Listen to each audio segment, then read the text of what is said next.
Je suis très content de vous voir et de célébrer ensemble cet événement.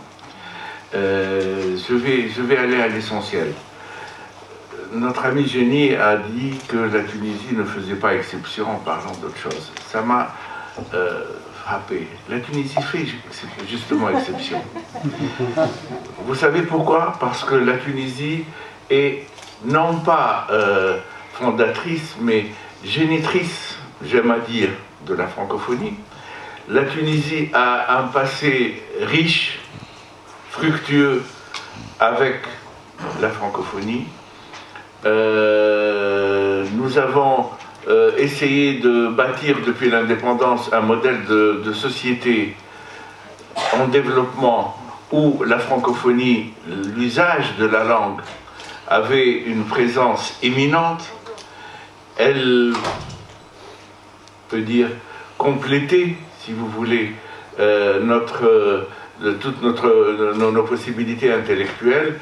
Elle a inspiré les gens qui ont combattu pour l'indépendance, mais ça on a tendance à l'oublier. Et c'est Bourguiba qui le disait en 1968.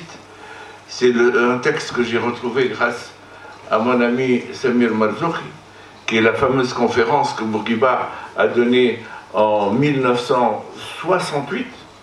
C'est-à-dire que, avant que l'idée même de francophonie ne germe ailleurs, elle était déjà présente dans son esprit, dans ses attitudes, dans son analyse, ses analyses, sa conception de la société comme ouverte, inclusive et surtout hors de tout blocage et de toute exclusion.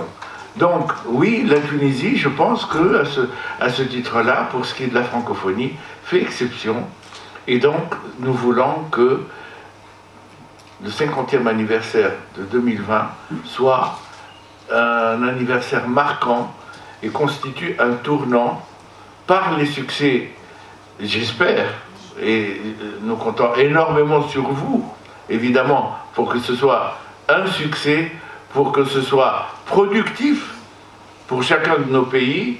Et là, maintenant, évidemment, la dimension qui s'ajoute à tout ce qui est spirituel, à tout ce qui est partage, à tout ce qui est échange humain, commerce humain, je veux dire, s'ajoute la dimension économique qui est essentielle.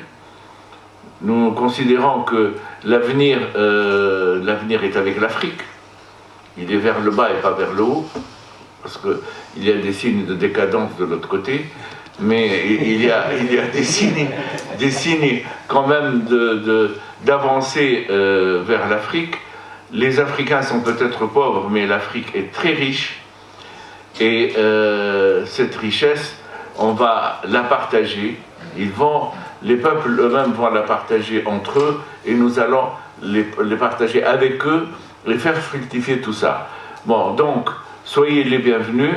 Nous voulions que ce point de presse avec monsieur l'ambassadeur de Suisse, que je remercie énormément, puisque l'idée, la proposition vient de lui, de faire ce point de presse pour présenter l'ensemble des activités à l'occasion qu'on va tenir ici, à l'occasion du mois de la francophonie.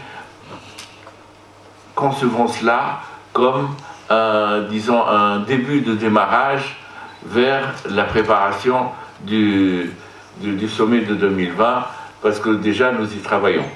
Merci, je ne vais pas être long, il y a beaucoup d'interlocuteurs, de prises de parole. Merci beaucoup, et merci encore d'être venus aussi nombreux.